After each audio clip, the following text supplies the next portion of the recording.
Hello, everyone. It's Tim Selden and Kathy Leach and Michael Dorr. We'll get started in just a second. We're just doing a couple of things to get ready for the broadcast and recording. Hold on, Kath. Looking to share the screen. Oh, here it is. Been a while since I've used GoToWebinar. That's okay. We've been stuck in our Zoom room. Hi, everybody. Welcome. Glad you could make it today. We have a wonderful topic today on emergency fundraising during the COVID-19 crisis. And pretty much every day in our life as well as in yours, we're navigating all of the different things that we need to do, make decisions about, and consider during the crisis and how it has affected all of our schools in a variety of ways. And of course, the biggest one is children not being there. Next to that is the finances. And I see that many people are still logging on, but we'll get started. I'm joined today by Tim Selden. As you can see, Tim's going to be our main presenter today.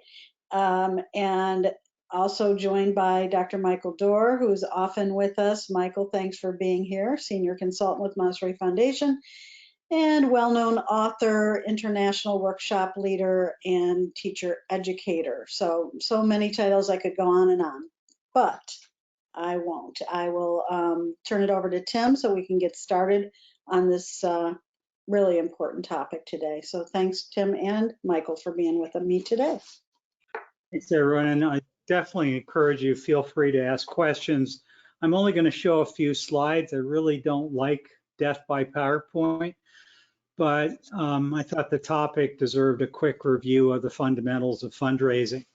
Our topic today is emergency fundraising. Now, what that might mean for you is, one, you've been doing fundraising for years and now you need to ramp it up and raise money beyond anything you ever imagined. Great example of that, by the way, if you want to look, is go to the Montessori Foundation Facebook page. You find some interviews that have been done by Michael Bourne of the Montessori School of Virgin Islands, where a couple of years ago, he raised enough money to keep his school running after the 2 hurricanes hit. He then went on to raise another $5 million in reserve, which is enough to keep the school going for a couple of years. And he started with a modest fundraising program. It could be that your version of fundraising is in the $15,000 to $25,000 range, or it could be that you've really never done much. It's your parents' association's done a little bit here and there. I'm making an assumption that whether you're for-profit or nonprofit, publicly funded, charter school or private, independent, faith-based or whatever, large, small, probably fundraising on an emergency basis ought to be in your toolkit. I personally would not recommend, if you're in the United States, relying only on the CARES payroll protection plan, the PPP. I would definitely apply for that. I would not rely on a SBA EIDL loan, the emergency economic impact for coronavirus loan that you may have been reading and hearing about. Those are both good things. We highly recommend, whether you're for-profit or nonprofit, you seriously go ahead and do that. But fundraising is almost certainly going to have to be part of your bag of tricks, because we know a fair number of our parents are not going to be able to pay our bills or their bills. We know that our enrollment is likely to be considerably lower next year, and we really need to be sure that we have as much money as we can on a cash flow basis to keep going week by week by week, because if we can avoid it, the last thing in the world that we want to do is lay off teachers, lay off assistants, lay off office staff. Once a school starts to unravel, it's not that it cannot be rebuilt, it just takes years. And we care about people. That's why we're in this business. This is not a simple bottom line business, whether you're operating it for profit or not. There are better ways to get rich than running a school. So I believe that schools are really about people. They're about children. They're about the teachers that work with the children, the support staff and the administration, and all the other people who work around the school. And it's about the families of the school. And so the idea that we can fundraise in a time when the economic floor has been pulled out from everybody may seem like an oxymoron. And yet I believe it can be done. It's going to be much harder than normal, but I think that we really need to do it. So with that basic premise, I'm just going to give you a quick introduction in case you don't know about fundraising. And for some of you, this could be old hat, but I promise no more than 5 minutes of this kind of stuff. I'm just going to run through some basic slides. Fundamentals of fundraising in Montessori schools. And I say in Montessori schools because in general, what causes some schools to be so incredibly successful in fundraising is they happen to be located in a very wealthy community. There is a strong tradition of philanthropy, of knowing that you send your kid to private school, there's so much that's done in tuition and so much is done in gifts. And some families are just used to the idea of giving beyond the norm under the right circumstance. What we want to talk about first is what's that circumstance and what does that have to do with our current situation. So a donation is, sorry everyone, my wife has just come in and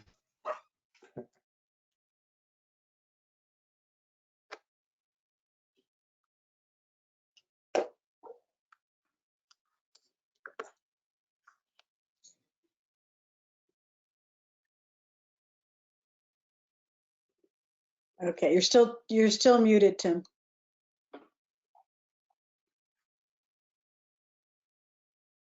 Kathy, there we go. Okay. Okay. A donation is a gift that's given by either an individual, a corporation, or any other legal entity for a charitable purpose and to benefit or to benefit cause. Now, that concept has nothing to do with whether it's tax deductible. Generally speaking, even in the past, before the most recent tax changes, people didn't give because they wanted the tax write-off. The tax write-off just made it a little bit sweeter. People give because they feel like it's the right thing to do. They give to political campaigns, which has nothing to do with the tax deduction. They give to their churches, which may be tax deductible. They give to the Red Cross, they give to the Scouts, whatever. There's lots of things. I'm sorry that my dogs are barking, but my wife has come in and they're all very excited with her. Bottom line is that's what a gift is. It is not tuition. It is not, there's nothing coming back in return. Now, donations are gifts of love. It's got to be voluntary. I have a friend by the name of Bob Roberts who used to kid us that at Barry, our old school, that we ought to charge $10 a year in tuition and $10,000, this is 30 years ago, in donations that are expected. The problem with that is you can't make somebody donate. They have to do it voluntarily. And again, they can't be getting anything in return, not a sheet cake, not babysitting by the headmistress, nothing. It's got to be a straight out gift, whether it's a gift of a car, a boat, stock, a dog, a horse, time, anything. It's absolutely given without anything back in return. It's not barter. Now, tuition is not a donation. It's a fee that's paid in return for services, such as a great Montessori education. Now, one of the things I often talk about is the idea that you want to get your parents into a mindset that may sound contradictory to this, because I'm always saying you don't want your parents to think of you as if they are customers, rather that they are stakeholders in the survival of your school. And by reserving a space in your school, they're guaranteeing for their child that their child has access to that school for an entire year, whether or not they are there for the entire year. So tuition is not tax deductible unless it happens to be in your state or in your situation. It's normally perceived of as a cost. Now, again, check with your tax advisors because there are certain circumstances, such as children that have special needs or children under school age, where it might be tax deductible. Now, tuitions can take different forms. They can be in the form of cash, which includes a check, a credit card fee, stocks and bonds, a gift of land. Believe it or not, people do gift property. New or used goods, somebody gives you a couch, that's a gift. Or services. Services are very difficult to quantify their value. And so again, people who give their time are making a donation. It's not the same as giving you a gift of cash, but it's important just to be in the mindset that from their point of view, it is a donation. Donations may be tax deductible. Again, talk to your tax advisor, your CPA, and tell your parents to talk to their own CPAs. Don't guarantee anything to parents because you don't know what their unique tax situation is. Now, the idea of fundraising is it gives you more resources to do things. It allows you potentially to charge less in tuition. And for most schools, it allows you to offer financial aid that is paid for, but it's paid for by donations. There is another way to do financial aid, by the way. It's one that we happen to do at our lab school, which is build financial aid into the budget, and you can still fundraise for still more financial aid. You want to cultivate a culture of philanthropy, of giving, and it takes time to do that. And for that reason, you want to be fundraising, whether you've done it or not in the past. From this point forward, our advice would be fundraise every single year, even if you're in the middle of a campaign to buy a new campus or build a new building. The idea of annual events, annual fundraising, really, really important, that people have the mindset that giving is part of life at our school, that it is not us trying to sell you a used car or shaming you into doing it. It's a voluntary contribution of love. That's the culture you want to create, and that doesn't happen overnight. I wanted to conclude this part with just a quick question about why do people give? Well, one reason is pretty obvious. They really. We lost your audio. Tim, we're not hearing you. Yeah, we lost your audio. Tim? No audio. I don't think he's Not seeing us or. he's not hearing us either, so hold on, everybody. Hold on, and if you do have questions about anything Tim's saying, go ahead and put it in the question box because I'm monitoring that and I'm going to get Tim by texting him and letting him know that we're not getting any audio right now. Tim? Sorry about this, everybody. Let's see if I can get him.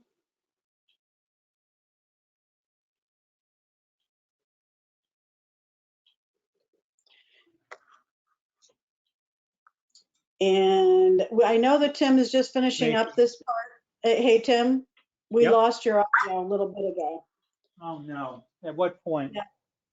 As soon as you started on this. Brought up this slide. Yeah. Why people give? Oh, I'm so sorry. Yeah, I don't know what happened there. Well, I am between the dogs and everything. I'm so sorry. Okay, people give for a number of reasons. Some of them we might perceive of as positive. Some of them we might think of as manipulative. One of them is they feel a deep sense of connection. They're part of a community, and they want the school to survive, and they want it to prosper. That sense of having a stake in the success of the school is vital. That's the ideal state of relationship. A second positive reason is they give because they feel a sense of ownership. And what that means is when they give, they're seeing it as an investment that's going to benefit someone they love, such as their child. Another is they give because they want to influence something. And that could be, shall we say, less than positive, but it's often very positive. It's just that they really think that your school ought to have a stronger phys ed program or a gymnasium or add Latin to the curriculum. And they'll offer a donation that's directed to something. A gift is a way of having influence, and that influence could be over the program of the school, the policies of the school. It could be they just want to have influence and reputation within the community in which your school is located. Another reason why people give to a nonprofit, or really to anything, is because of friendships. It's what their friends are doing. It's what, they're asked by someone to whom they cannot say no.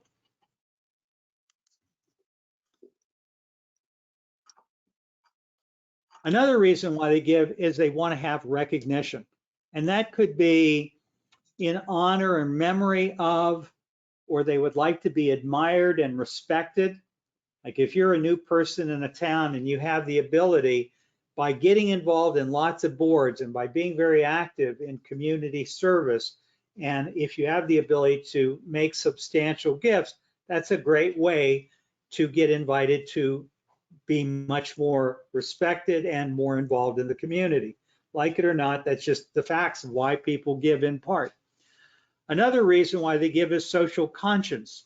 They feel it's the right thing to do. It's a cause they believe in, whether it's save the world or save the whales or save the school. And then next, they give to say thanks.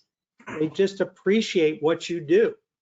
And those are usually the sources of the biggest and the most meaningful gifts quite often.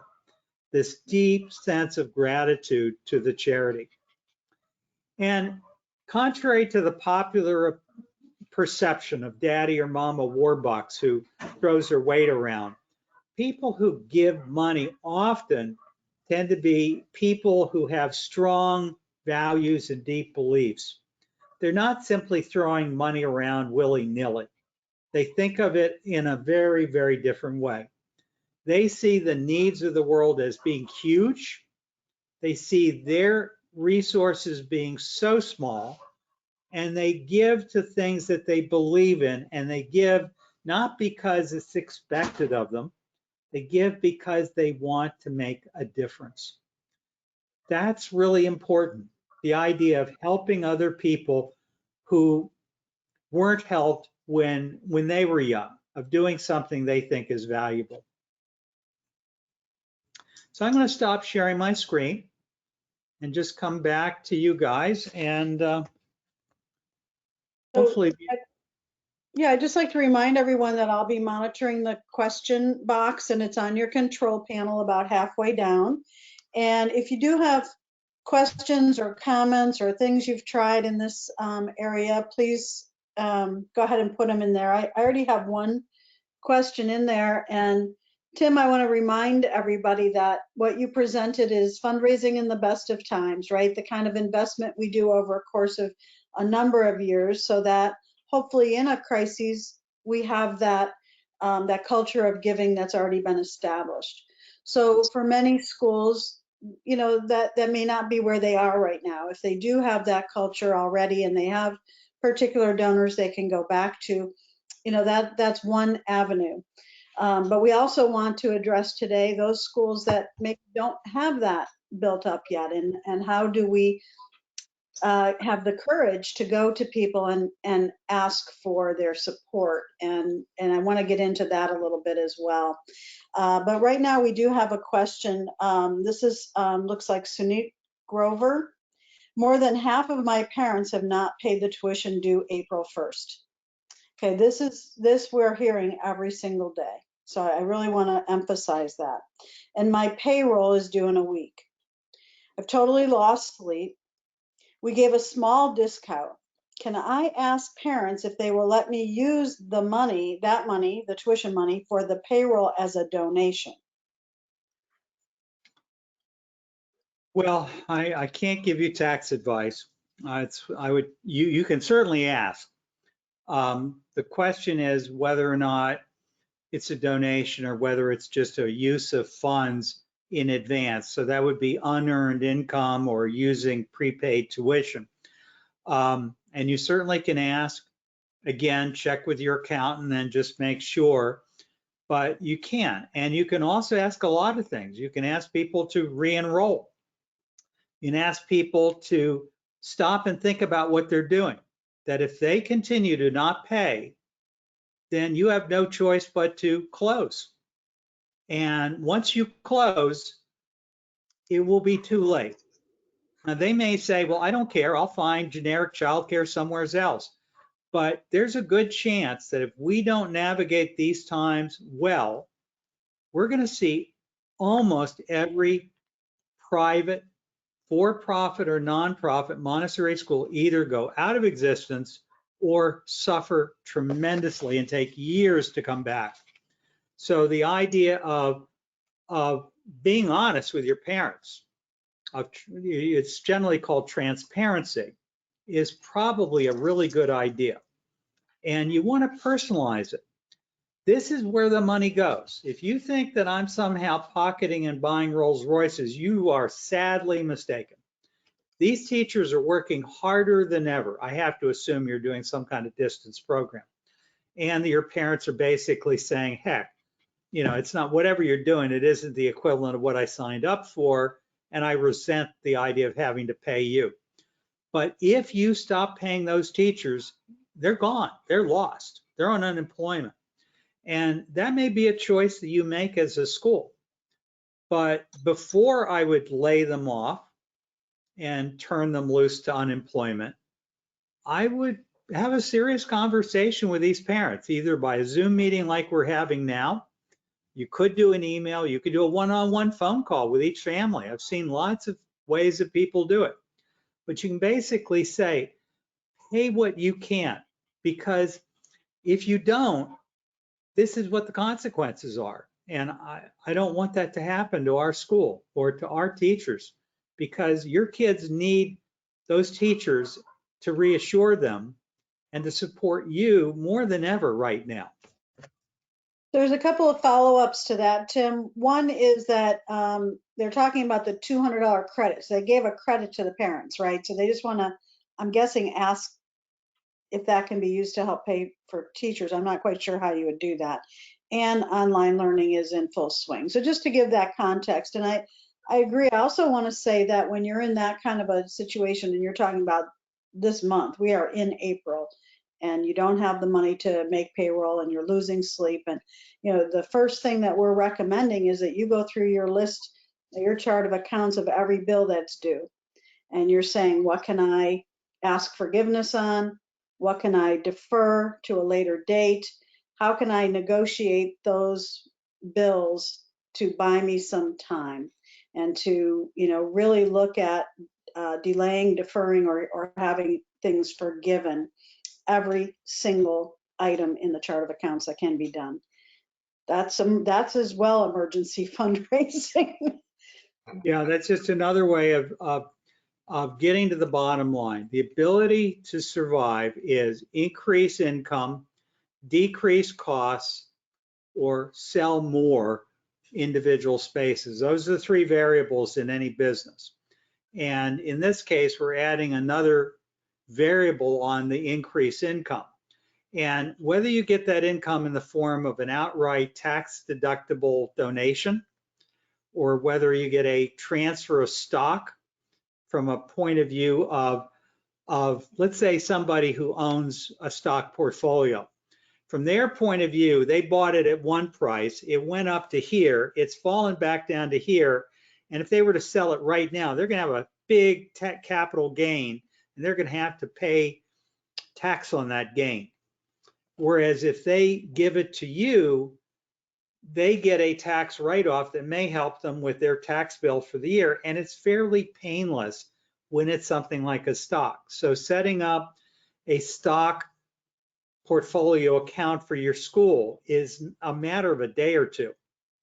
And it's something that we recommend that you have so that if someone ever wants to give you stock, you can accept it. When you accept it, once it's in your name, you can have the brokerage at the bank or whoever you use sell it for you, and then you have access to those assets at whatever the value is. Same thing if someone gives you a car. But the bottom line is whether you get parents to prepay next year's tuition or pay April's tuition or give you an outright gift, it's all leading to the same goal, which is getting the cash in the door so you can continue to pay your bills. Let's talk a little bit, Tim, about the message, because I think that, one of the questions here is, if I tell the parents I don't have enough money for payroll, will that create panic? And I would say, yes, indeed, it will. I think that there's a way to message what our needs are and why the parents would want to donate and other community members might want to donate. That is not a panic. But we can say that we have, we're in an unparalleled crisis, right? No one has ever been through this. And so we have less revenue than expected and more expenses than expected, different expenses. We have teachers who are still working. There's a way to message this so that we are talking about an investment in the sustainability and future of our school, not bail me out because I'm desperate. Two very different messages. So Tim or Michael, can you weigh in on that as well? It's really not in an area where I have a lot of expertise because I've never really done, I've always worked, not always, but the majority of my working life in public and charter institutions. The public schools historically may have a parent group or something like that that does usually fundraising for a particular point. Like Tim said, it might be to fulfill a wish list that teachers have put out, or it might be to enhance the PE program. That was your example, I think, Tim. But overall fundraising, the population in many public schools are not in that culture of philanthropy that you've just been speaking about. And that's unfortunate because they also need money to improve their programs. And at this moment, also for survival. So it's a very important thing. And I think that message hasn't been reached there, but I'll be talking about Montessori curriculum and training and various things like that with some expertise, but not this. So I'm all ears. Well, that's fair enough, Michael. And I should add something to you all. I haven't said the magic word yet. Kathy mentioned it. That's the list. We have our own lab school. We're going through this in real time with the rest of you. We are not out there doing aggressive public fundraising at this moment from our parent body. What we're focused on with our current parents is convincing them to pay their tuition, convincing them to re-enroll, building up the emotional bank account so that they and their children are more enchanted with the school than ever. And that's not always possible. There are going to be parents that think that you've done them wrong or that life's done them wrong. But you can do things, and that's a topic for a different series of webcasts that I think we've been doing, which is how do you create continuing community when you're doing distance emergency crisis distance education. This is not normal homeschooling that we're doing. But being honest with parents, from my experience, is not going to backfire if you handle it correctly. Now, we've all been in lots of situations. You may be in a situation where you're going month to month. It may even be that you're in a situation where you're using next year's tuition to pay this year's tuition. That's not unknown in the Montessori or private school world. This would be a good example of where that'd be a problem. But explaining to people isn't hard, regardless of what the facts are behind the scene. We have families in our school, and by the way, I'm not talking about public schools at the moment, Michael. We have families in our school who are not able to pay.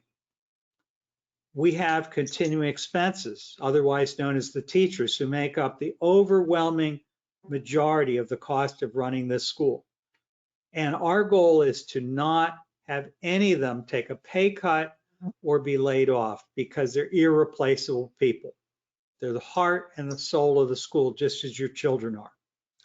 Your continuing support to the best of your family's ability is vital. This is what the numbers are. We don't have anything to hide. This is what we thought we'd have. This is what we do have. This is the gap. And we're trying to figure out how to deal with that gap. And you can tell them, we've applied for the PPP loan if you have.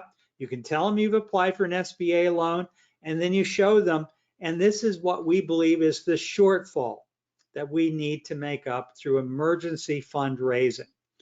I would hope you're not thinking you're going to make it on emergency fundraising only. And what we just were talking about, getting parents to continue paying and getting parents to re-enroll, that's not fundraising. That's just getting them to continue to buy in. So let's talk about emergency fundraising, which goes on separately from everything else we've talked about, which is creation of community and getting people to feel that it's worth continuing to pay.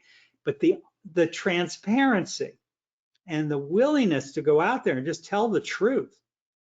There's nothing to be ashamed of that some of our families can't afford to pay, and that our teachers still need to eat, and that this school's irreplaceable. That's the question you always have to ask on a day-to-day basis. Who are you? What is it you contribute to the world as a school? And hopefully it's not a commodity, just childcare between 7 and 6.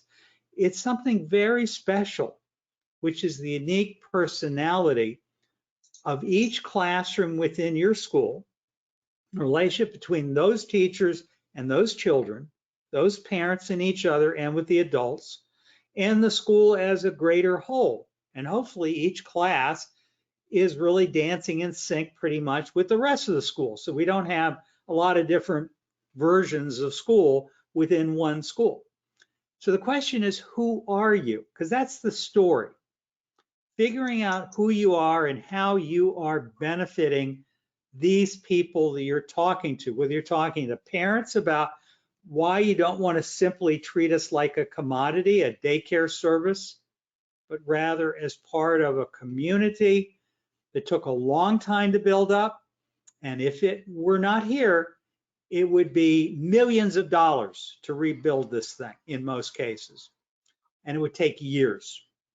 So getting across a message can be done carefully if you know how to do it. And it may be that you're going to need to attend the free course that we're starting next week. I don't even remember what day is it, on Mondays? Mondays, yeah. Mondays, what's our time? I'll look it up. I think it's 7 to 8:30 if I remember correctly, but we'll check. Yep. The bottom line is we're doing a series of 4, and that's not going to be enough for many people, but it will go way beyond what I'm covering today. The goal being to help you craft your message, develop your list. And that is separate from the issue of how do you hold parents connected to your school and convince them to continue to pay. Kathy, maybe you could take a moment and explain to people about the financial planning support group, which is really designed to provide that level of engagement. Sure. There's several. We've had so many questions and so much need coming on. You know, how do we get through this crisis? How do we stay in business? How do we pay our teachers? How do we take care of each other? And so what we've done is create a financial support task force, and that task force had several meetings with big groups, and we assessed the needs and had an intake form. So now we have, I think we have somewhere between 12 and 15 small groups, about 10 schools, 8 to 10 schools in each group, with a mentor. And we're facilitating schools through the process of making some of these financial decisions. How can we message correctly to the parents? How can we continue to collect tuitions? How can we improve our cash flow in the short term? How can we eventually put into place some financial safeguards for the future?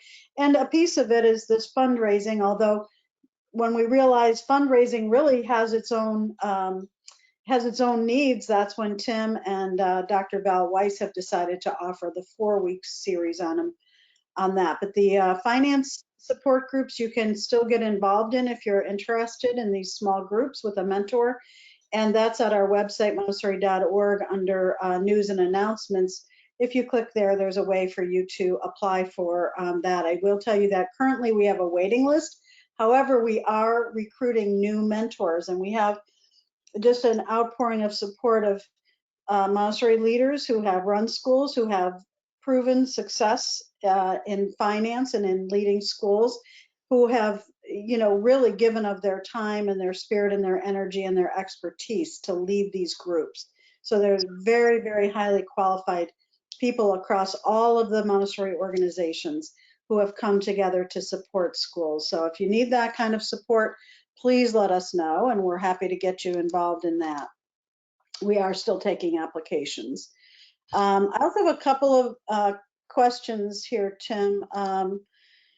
Kaori says, my school went out and told the parents to pay full tuition initially, telling them to keep the teachers they need that need the support. But then they changed it to 50% tuition after they received complaints from parents. Now the school is refunding the families who paid 100% after the initial contact. And I wish they used the courage to ask for donations from the families who could afford it. And this is, again, part of, I think, our messaging, but I'll let you go ahead, and then I have a few comments on that one as well. Well, I think the first thing is, Kari, what the school that you're involved with made a really serious mistake, but it's made. We strongly recommend you do not discount tuition. That is, in my opinion, vital. That's a mindset. You're selling a service by the hour instead of being an institution that needs to be supported. Negotiating with families one-on-one about their unique situation is very different from an across-the-board slash of the fees if you're continuing to keep your teachers on the payroll. Your cost didn't go away. I wouldn't count on the Small Business Administration to save us. Maybe there'll be money, but we don't know that yet. And until it's in your hands, don't count it. But if it's happened, if you've already done it, please reflect on that lesson. And if you're ever a board member and you see something like this happening again, and it has happened in many a school for a lot of reasons, not a pandemic, but you don't want to slash tuition. You're not selling your service like a child care center by the day. But if that's what's been done, then what's happened is your income has fallen, and now you've got a bigger differential between the reality of the money coming in and what you need to pay your bills. So you can either borrow, if you can find a way to borrow, or you can fundraise, or you're going to have to slash your expenses, which generally means laying off teachers, putting them on unemployment. Not something I would want to do, but if you're up against the wall, you may have to do it. The problem is getting them to ever come back. So that's where the part that I've talked about that said being honest and transparent with your parents in a way and at a time that does not send them running around in scurries. The sky is falling, school's going to close.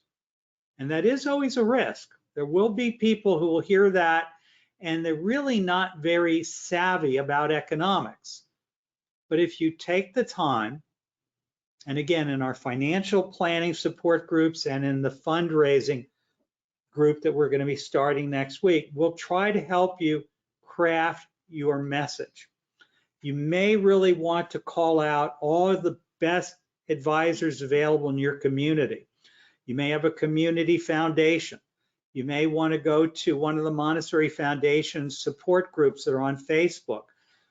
Just kick it around with other heads, but realize that many heads have panicked or their boards have panicked and they've slashed tuition in the thought that that will keep their parents loyal.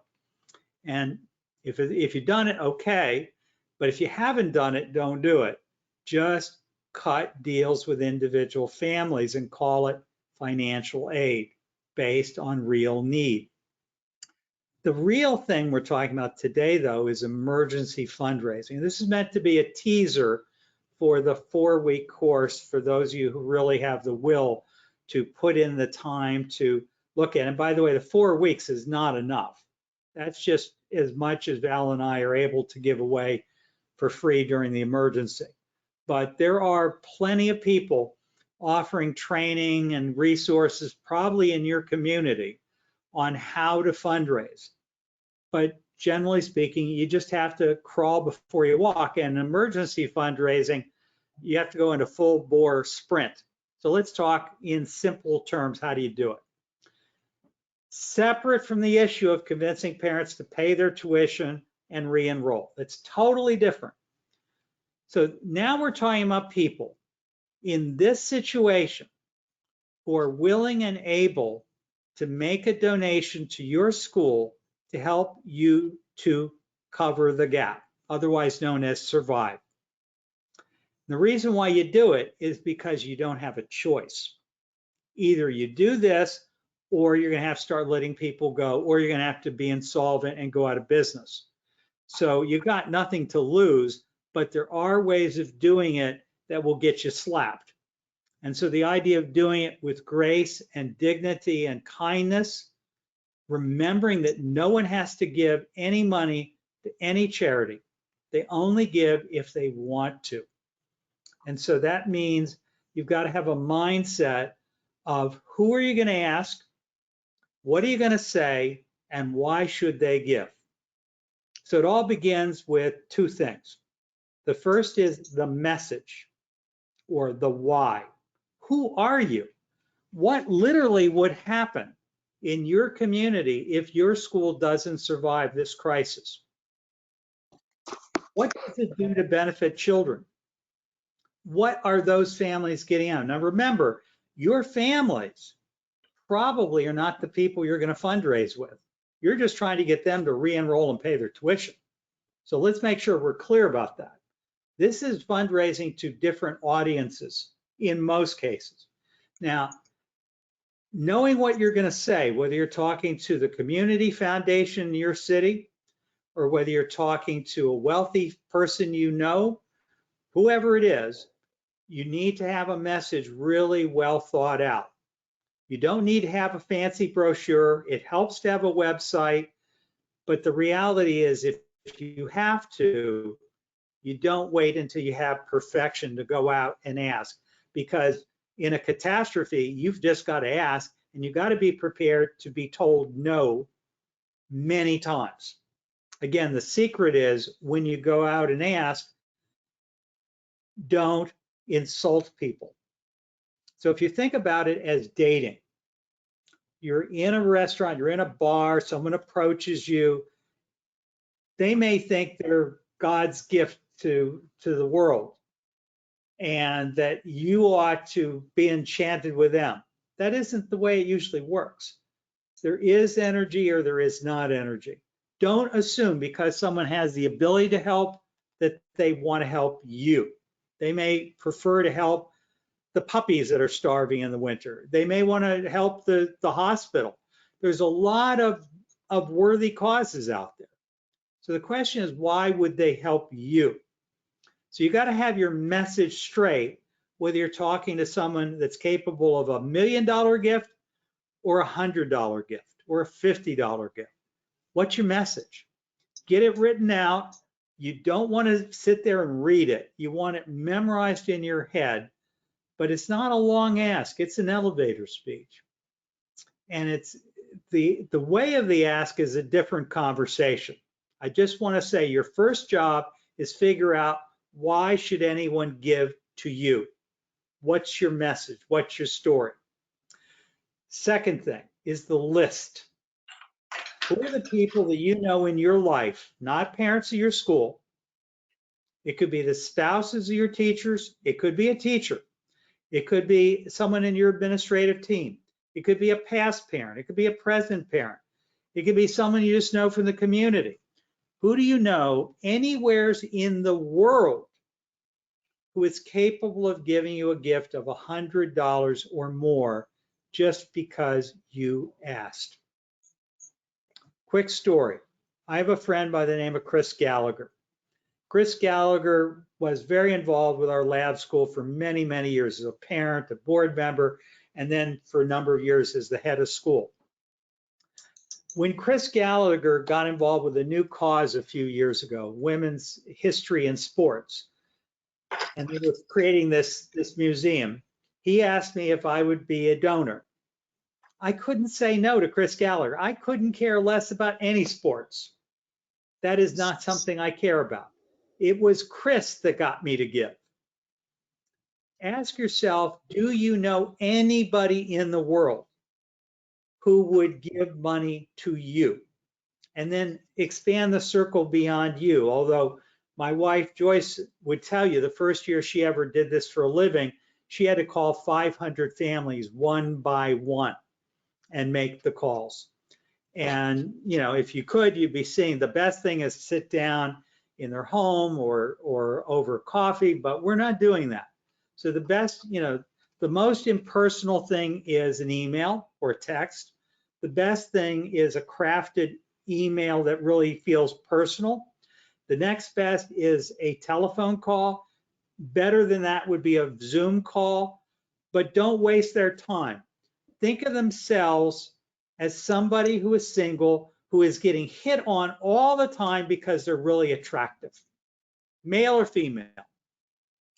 And they're sick and tired of everyone assuming that they need to give attention to everybody who approaches them, a celebrity. People that have resources or are philanthropically generous, whether they have a lot of money or little money, generally speaking, are approached because people know they're approachable. They've been involved with other causes before. Make your list of who do you know who could give you personally or someone you get engaged in a bigger circle around you $100 or more. Then ask yourself, what's the amount of money I need to raise? In our case, for our lab school, we're saying $500,000 would be our goal. Ask yourself, how many $100 gifts would that take you? And then ask, who do I know that could give 100? Who do I know that might be willing to do 100 a month? Who do I know that would give 50? Who do I know that might give 1,000? Do we know anyone who would give 5,000? On a one-time emergency, this is it. This is the crisis. We're not coming back to you next week again. And that's what crisis fundraising is. It's a one-time ask to save the school. And you do it because it's literally, it is life or death. And if you don't believe that's the case, then you probably, this is not a terribly useful workshop for you. But again, I started with the idea that for most of us, emergency fundraising on some level or another ought to be in our bag of tricks. It ought to be in the toolbox, because we probably won't make it without a whole blend of different elements, from SBA loans to convincing parents to re-enroll, to convincing parents to, to convincing parents to re-enroll, to convincing parents to advance next year's tuition. And you're going to get told no on that again and again and again. But if you keep working it correctly, you'll start to gather a group that supports you. It's the same idea in fundraising. The difference is in tuition, they're getting a service. It's not an outright gift. So first, the message, the why. The second is the list of who could you ask. The third is the way you ask. And the way you ask is going to be different for each person to some extent, because if I know that Michael Dorr is capable of making, he's not, but you know, he took a vow of poverty as a teacher, but let's say $1,000. I don't want to approach Michael and ask him for $100 if I think Michael is actually someone whose ouch level with me would be $1,000. And so the idea is don't leave money on the table. Don't insult somebody by asking them for so much that they think like, you really don't even know who I am. I haven't got that kind of money. On the other hand, don't be surprised if the people on your list, when you do a little research, have a lot more resources than you think they do. There's a book called The Millionaire Next Door. And in almost every one of our schools, we have 1, 2, 3, 4 parents who are appreciative and have the capacity to give. But I'm not suggesting it's going to be a parent in our school. That's just dumb luck. I'm suggesting that in our lives, there are typically people who, if they wanted to, could help. And I've given you the message, because they have the ability doesn't mean that they're going to. They're going to if they're motivated to. And you can't make that motivation. All you can do is ask. You're going to get told no a lot of times, but you do need to go back to the concept of why do people give, which is either to be a big shot or out of gratitude or because they feel it serves their own needs or just because they want to do something to help the community. Because if your school fails, something is truly lost that's precious. I'll stop there and take more questions. Good Yeah, luck. thanks, Tim. People are saying they like your analogy, your dating analogy. I think you're famous for that. And that this is exactly what they needed to hear. We also have Emma Radigan. Emma is in Scotland. Thanks, Emma. We haven't seen you for a while, so it's really good to hear from you.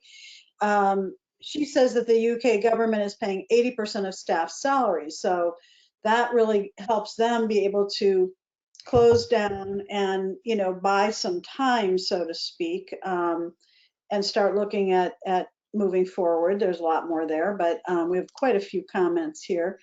Kate, hi Kate. Kate Winters over in, she's at Sungrove in Florida. She says our wording was that we had to continue to collect tuition, but that we would use our expansion fund to help during this time. We stated that anything paid over 50% will be put back into our renovation building fund, and we have at least 30% paying in full. I will, you know, I really want to say that we have schools that are getting 70 to 100% people paying in full.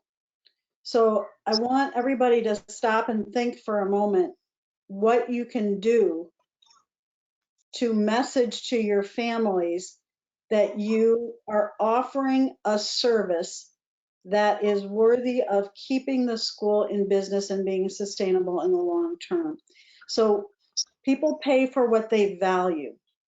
And do they value your community? Do they value that you're staying engaged with them? Do they value that familiar faces are there for their children? Do they value that your school will still be there in the fall when we hopefully all will return to, you know, school days? So we have to put, our message has to be on what the value of what we're offering is. So I really invite you to stop and think, or to talk to your boards about valuing who we are and what we offer. Tim's talking about the message. First, who are we? But also, how do we place a value on that so that people will want to invest, whether it's through fundraising and donations or through continuing to pay tuition. So I just can't emphasize that enough, that we have to value what we're offering. And several people in our comments, Tim, are saying, well, we're not offering childcare, and that's really what the families see us as. So that's an opportunity to redefine who we are in the lives of these families, who we are in the lives of the children. That's a parent education opportunity, and it's not uncommon for Montessori schools to get sucked into that. Mm-hmm. It is really, really important, if nothing else, that you figure a way of changing that perception in your mind, in your staff's mind, and in the parents' minds. And that has nothing to do with whether or not you are family friendly, as I call it. In other words, the fact that you're open early and close late and have care on days when most schools are closed does not make you a daycare center. It may be meeting daycare needs, but that's not who you are. By definition, a daycare center doesn't just provide care. It uses the lowest paid staff it can, except for one educational coordinator for the site. And it is providing some level of educational program, occasionally really brilliant, but generally speaking, their primary goal is to keep their hourly costs of employees down as low as they can, because the goal is to provide a commodity. It's all about price and location. Whereas a school is something that may include that, but is much, much more. And getting them focused on the unique social, emotional, psychological, intellectual independence, development of executive function skills, however you want to define your unique contribution of what makes Montessori wonderful and your individual school wonderful. That's the primary proposition for recruitment, for re-enrollment, and for responding to the crisis that we're in right now. And yeah, your parents may not want to hear it. So don't be surprised if you don't offer the opportunity for them to hear your sermon and they don't show up, which means you may need to have one phone call after the other, and you may need to tame frightened deer, because at the moment, these parents are often in grief, in shock, in anger. I mean, they're upset with the world. And if you've all of a sudden put them at home with their children, whether your governor ordered it or not, they're not happy with you. And they're not thinking about your well-being and your teacher's well-being. The good news is they probably do care about the teachers more than you. The head of school is typically sort of the person they resent because you symbolize the institution that requires money, or you're the administration of the public school system. They usually identify with the teachers as, you know, that's normal. But you do want them to begin to understand that what makes the teachers possible is the organization, the institution, that the school is bigger than you. It's bigger than your class, your teacher. It's something that has been here for decades, or however long your school has been. And it's something that has the ability to affect the community you live in for decades and decades and decades to come. That's the core message, whether it's re-enrollment or fundraising you're talking about. So Tim, let's see, I have a couple of questions. Larry Shanker, hi Larry, thanks for being here. We got to get you on a panel one of these days, not just in the audience. Larry says, do you think it's helpful for design who we are not as part of the conversation, or is that too negative? For example, we are not a pay by the month organization, even though we allow people to do that. You have pretty strong feelings on that. I think that people pay for a school year. And if we extend them credit, that's out of the goodness of our hearts and some, you know, operational cash flow. But it really has nothing to do with what the fee for the school year is. But that's a message that is taught to your parents over time. And so, you know, that's my thought. Tim, go ahead on your thought on that. Yeah, and emergency fundraising, emergency community building. Larry, if in your situation, or if any of your situations, if you feel like your parents have the idea that they pay on a week by week or month by month basis, and if you stop providing service that they're off the hook, fundamentally, you need to help them understand the concept of why when you enroll in a school, unlike a daycare center, which is a month-by-month transaction. That's the definition. They're not cohorts of children that are enduring for 3 years. They're ever-changing revolving door in many cases. Now, I'm being unfair to childcare centers. There obviously are plenty that have a much more stable population. But in general, the idea of that industry is provide the most that you can for the lowest price. Whereas in Montessori, whether or not you're charging the lowest price, your cost of creating that program is much, much higher. So if you need to tell your parents, look, just like you can't go to a house and rent it by the month and not think that someone's going to jack your price for the month up by 400 to 800%, because in 1 month, they're not going to cover, they can't guarantee that their cost of running the house will be covered for the year. When you're approaching a school, whether it's a public school, which has its own rules, so charter schools, there it's on the certain day of attendance, who's enrolled on that day of attendance. There may be other rules state by state that if your number changes midpoint in the year, your per student revenues may go down. But in the case of a private school, you're enrolling for a full year in advance. And it's in advance because you have to make your contracts with the teachers, whether they're oral, whether they're formal, whether they're pretty informal letters of understanding. The bottom line is teachers don't want to work week by week either. They want to know in advance, I've got a job. They've got a relationship with these kids that will hopefully last for years. They're connected to your school, hopefully as part of their personal identity. And while they may move to another school to follow a spouse or because they get an offer they can't refuse, you really want the relationship to not be like a one-night stand, to use my dating metaphor. It's a serious relationship. And what people are doing, and hopefully your contract says this, and your admissions communication when you're talking with parents, is if you do want to come, you're enrolling for a full year and you cannot be replaced once that year begins. I know some of you have trial periods, probation periods, where either the family or you can get out. You know, if you do, you do. I don't recommend that. The bottom line is, unless you've got kids in the wing and you're just going to pull in kids willy-nilly, if someone leaves, you've got a new one standing in line, your costs are for a full school year. And that's what you're asking parents to do. And if you're in the middle of a situation like you described, Larry, where parents are saying, why should I pay for April? You're not in session.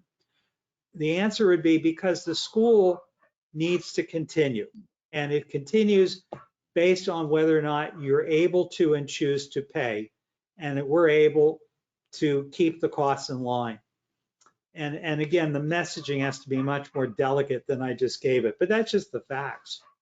Yeah, and I don't think Larry was necessarily implying that but he wanted to make sure he defined we're not that. And I think that, you know, you articulated exactly what we want to be able to let parents know, that there are other institutions, daycare, childcare facilities, that operate under a very different model than most Montessori schools. So Tim, a lot of these questions are still at this point having to do, I think, with things like summer camp, re-enrollment, and I would like to defer those to perhaps next week, that we get into a discussion. I've tried to keep these April webcast topics very relevant to what we're doing, so I've asked our regular presenters to defer right now for these things that I think are more top of mind and really crisis related. So I think I might invite some of our contingency scenario planning folks on for next week and start looking at what do we do if we can't have a summer camp? What if the families don't re-enroll and we're on pins and needles till August, wondering who's coming back and who's not? So a lot of these questions, I think, we can't really address here, and I really just want to acknowledge that we understand that you have a lot of questions. fundraising is one piece of it, and we wanted to make sure that you understood that as an option, as a real option, and that I can highly recommend having, signing up for, or I guess they pre-register, right? And I did put the link in the box, in the question box, so hopefully you've all seen that. There's a link to all of our upcoming events, meetings, things like that, and the fundraising 4 sessions will start next Monday, April 13th. So there's still time to get registered for that. And I can't say enough about the expertise that both Tim and Dr. Val Weiss will bring to this conversation. And you'll be able to get a lot more in depth at that point. Yes, this is meant to be only a first quick overview of the topic, because there's a lot to writing the messages or developing the script and thinking about who are the people and how much money do you need. But by the way, developing the amount, the difference between what you need and what you've got, a reasonable assumption is, one, if everything works great, the SBA comes through, how much do you really think you're going to get from that? Mm-hmm. And the SBA loan, you don't really know how much that's going to be.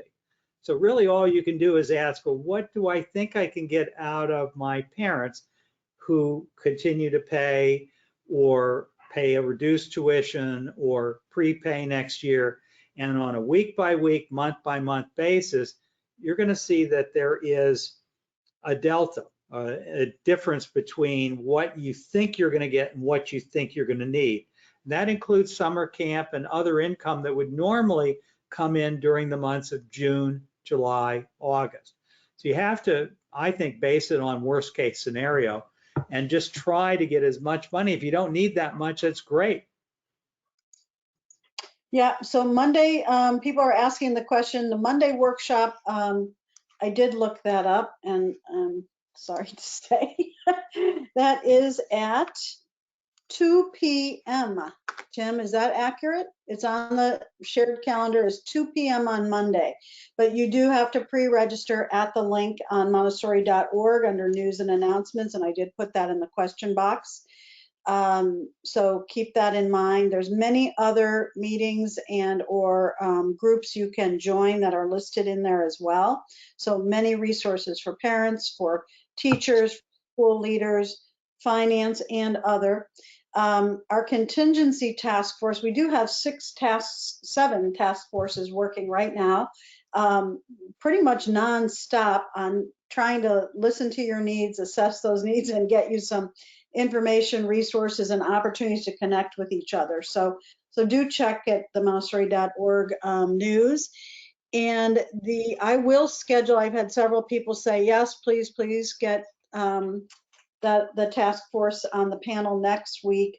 They started out as the contingency task force. They have morphed into what is called adaptive leadership, because we're all kind of searching and looking at how do we adapt to the new reality and make decisions for the future based on uncertainties. So I will invite them for next week. And I sign see up. a number of people who are asking about, please send information about the financial planning groups. You really need to do that yourself. Go to Montessori.org, click on urgent news and announcements, look for the financial planning. You're going to see a lot of different programs on that page, because there's a lot of different work going on by our staff and by hundreds of volunteers. There's lots of support available for you, but pick the thing you're interested in, click on the link, do what it says to do. These are all free resources at this point. Normally, everything we do would be paid courses and paid individual school consulting and all sorts of work that we do as the Montessori Foundation and as individuals. Right now, we're just flat out doing everything we can to help you and to help your parents in every way we can. Yeah, absolutely. So check that out, and I did put the link in the question box, so it should be there for you. But it's fairly easy to remember with Montessori.org. So Tim and Michael, thanks for being here today, and thanks to all of our participants for signing on at a very busy time.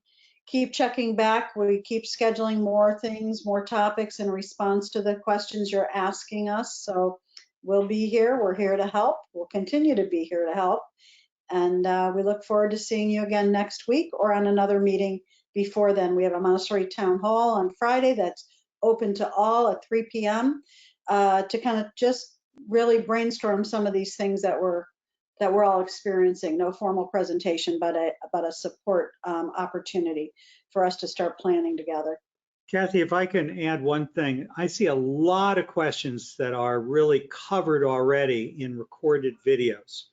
Yeah. If you go to the Montessori Foundation's Facebook page, or if you search YouTube for the Montessori Foundation, you're going to find a bunch of videos. Now, some of them are really long, 2-hour-long meetings, dozens of them. But you'll also find some that were done by my son Mark. For example, he's got one on financial implications, where I think it's only 30 minutes. And he really zeroes in on a lot of these questions I see asked, like, should we refund, aftercare and so forth. We don't have time to cover all those, but a lot of this stuff has been addressed already, and you can get answers without waiting. But you can also ask it on Friday. Yes, you can come on Friday. Yep, with your questions Friday, 3 p.m. Eastern U.S. time. So please feel free to come with your questions and we will address them. And we are going to be scheduling, I know some of the finance groups have office hours. So that's another way to get your questions answered if you decide to join that. And we'll be adding an hour or so a week that will be mentors just answering questions, just helping to process some of this because it's almost impossible to keep up with the individual questions. So if you think of any other ways we can serve you, please feel free to email us, Kathy Leach at Montessori.org or Tim Selden at Montessori.org, and we are happy to get you with the right resources. So thanks for coming today. Hi, everyone. Bye. Thank you.